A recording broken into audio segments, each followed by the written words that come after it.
નમસ્કાર મિત્રો, નવા વર્ષના happy new year, happy Diwali. આજે આપણે ટેટ 1 માટે ખૂબ જ મહત્ત્વનો ટોપિક નવા અભ્યાસક્રમ મુજબ મનોવિજ્ઞાનના જુદા જુદા પ્રશ્નો અહીં આપણા માટે બનાવેલ છે. તો અહીં આપણે તેનો અભ્યાસ કરીશું. તો પ્રશ્ન 1, દુર્ગાનંદ સિન્હાએ બાળકના વિકાસના 3 વિભાગો દર્શાવ્યા છે. જવાબ: ઘર, શાળા, સમવયસ્કો. આ 3 વિભાગો દર્શાવ્યા છે. 2, શારીરિક વિકાસ આપનાર વ્યક્તિ કોણ હતા? એલિઝાબેથ હરલોક. બોધાત્મક વિકાસ આપનાર વ્યક્તિ કોણ હતા? જીન પિયાઝે સ્વિસ દેશના હતા. ભાવનાત્મક વિકાસના કેટલા તબક્કા આપેલા છે? જવાબ: સંવેદીકારક તબક્કો જન્મથી 2 વર્ષ, 2 પૂર્વકારક ક્રિયાત્મક તબક્કો 2 થી 7 વર્ષ, 3 મૂર્તકારક તબક્કો 7 થી 12 વર્ષ, અમૂર્તકારક તબક્કો 12 થી વધુ વર્ષ. પ્રશ્ન 5, અમૂર્ત ક્રિયાત્મક તબક્કામાં બાળક નવી શક્તિ પ્રાપ્ત કરે છે. જવાબ: તાર્કિક વિચારણા, અનુમાન કરવાની શક્તિ પ્રાપ્ત કરે છે. પ્રશ્ન નંબર 6, પિયાજેના પૂર્વ ક્રિયાત્મક તબક્કામાં બાળક કઈ બાબત માટે સંઘર્ષ કરે છે? જવાબ: પદાર્થના આકાર કે ગોઠવણી બદલાય તો પણ મૂળભૂત નિયમ સમજવો જોઈએ. પ્રશ્ન નંબર 7, પિયાજેના મતે બાળકના સંવેદનાકારક તબક્કાની મુખ્ય લાક્ષણિકતાઓ કઈ છે? અહીં પિયાજેના મતે બાળકની સંવેદનાત્મક લાક્ષણિકતાઓ જોઈએ તો અહીં આપેલી છે. વસ્તુઓ સ્થાયી છે તેવો ખ્યાલ બાંધે છે. પ્રશ્ન 8, નૈતિક વિકાસ આપનાર કોણ હતા? કોહલબર્ગ હતા. નૈતિક વિકાસ અંગે પુસ્તક કોણે લખ્યું? જીન પિયાઝે નૈતિક વિકાસ અંગેનું પુસ્તક લખ્યું હતું. પ્રશ્ન 10, મનોજાતીય વિકાસ આપનાર વ્યક્તિ કોણ હતા? સિગમન્ડ ફ્રોઈડ હતા. મિત્રો, પ્રશ્નવાર, સામાજિક વિકાસનો ખ્યાલ કોને આપ્યો? એરિક્સન. પ્રશ્ન નંબર 13, વિશ્વાસ વિરુદ્ધ અવિશ્વાસની તબક્કાની ચર્ચા કોની કરી? એરિક્સન. પ્રશ્ન નંબર 14, ઉદ્યમશીલતા વિરુદ્ધ લઘુતાના તબક્કાની ચર્ચા કોને કરી હતી? જવાબ: એરિક્સન. વૃદ્ધિ એટલે શરીરના કદ, આકાર અને બંધારણમાં થતા ફેરફારો. જવાબ: કો અને કોએ કહ્યું હતું.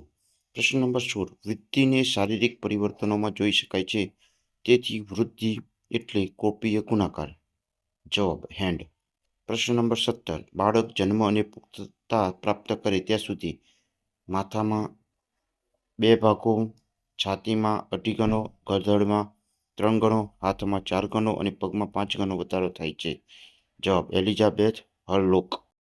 પ્રશ્ન 18, વૃદ્ધિ એ વાતાવરણની નહીં પરંતુ સજીવની અંદરની થતી પોતાની ક્રિયાઓનું પરિણામ છે. આર્નોલ્ડ ગેસેલ. પ્રશ્ન 19, વૃદ્ધિ એ ઊંચાઈ, કદ અને વજન જેવા શારીરિક પરિણામોનું સૂચન કરે છે. એસ ચૌહાણ. પ્રશ્ન નંબર 20, વૃદ્ધિ શબ્દનો ઉપયોગ સ્પષ્ટ રીતે માપન યોગ્ય પરિવર્તનો માટે થાય છે. એસ કે પાણી. પ્રશ્ન નંબર 21, વિકાસની પ્રક્રિયા ક્રમિક અને સતત ચાલતી પ્રક્રિયા છે. જવાબ: સ્કિનર. પ્રશ્ન નંબર 22, સમય અને તંત્રમાં થતા ફેરફારને વિકાસ કહે છે. જવાબ: કો અને કો.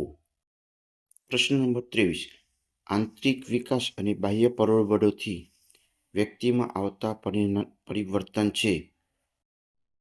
જવાબ છે મુનરો.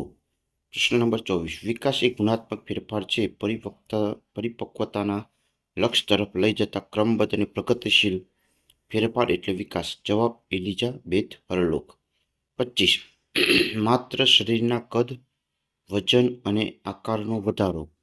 જવાબ: વૃદ્ધિ. પ્રશ્ન નંબર 26, સર્વાંગી પ્રગતિ, વર્તન અને ગુણોમાં ફેરફાર એટલે શું? તો તેને આપણે વિકાસ કહીએ. પ્રશ્ન નંબર 27, જીવન પ્રણાલીની વિવિધ અંગ ઉપંગોનો સંપૂર્ણ વિકાસ થવાની કુદરતી પ્રક્રિયા. પરિપક્વતા. પ્રશ્ન નંબર 28, કઈ અવસ્થાને જીવનની વસંત તરીકે ઓળખવામાં આવે છે? જવાબ: તરુણ અવસ્થાને જીવનની વસંત તરીકે ઓળખવામાં આવે છે. પ્રશ્ન નંબર 29, માનવીની સંપૂર્ણ વ્યક્તિત્વનું પ્રગટીકરણ એટલે કેળવણી. સ્વામી વિવેકાનંદ. પ્રશ્ન નંબર 30 બાળ વિકાસ અને શિક્ષણના સિદ્ધાંતોનો સૌપ્રથમ કોને આપ્યો? મેડમ મારિયા મોન્ટેસરીએ આપ્યો. પ્રશ્ન નંબર 31 દ્વિઘટીય સિદ્ધાંત કોને આપ્યો? સ્પીયરમેન. પ્રશ્ન નંબર 32 બહુવિધ બુદ્ધિનો સિદ્ધાંત કોને આપ્યો? ગાર્ડનર.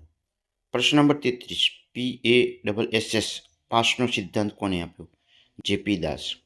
પ્રશ્ન નંબર 34 બહુ અવયવી સિદ્ધાંત કોને આપ્યો? થર્સ્ટન એ આપ્યો હતો. પ્રશ્ન નંબર 35 ત્રિપરિમાણીય બુદ્ધિનો સિદ્ધાંત કોને આપ્યો હતો? ગિલફોર્ડે આપ્યો હતો. પ્રશ્ન નંબર 36 ગિલફોર્ડ અને બુદ્ધિ કસોટી અંગ્રેજી ભાષામાં સૌપ્રથમ કોને રજૂ કરી હતી? જવાબ છે અરમને રજૂ કરી હતી. પ્રશ્ન નંબર 37 આદર્શવાદના પિતા કોને ઓળખવામાં આવે છે? પ્લેટો. પ્રશ્ન નંબર 38 વ્યવહારવાદની શિક્ષણ જગતને ઉત્તમ ભેટ એટલે પ્રોજેક્ટ પદ્ધતિ. ચેનલને લાઇક, શેર અને સબસ્ક્રાઇબ જરૂરથી કરજો.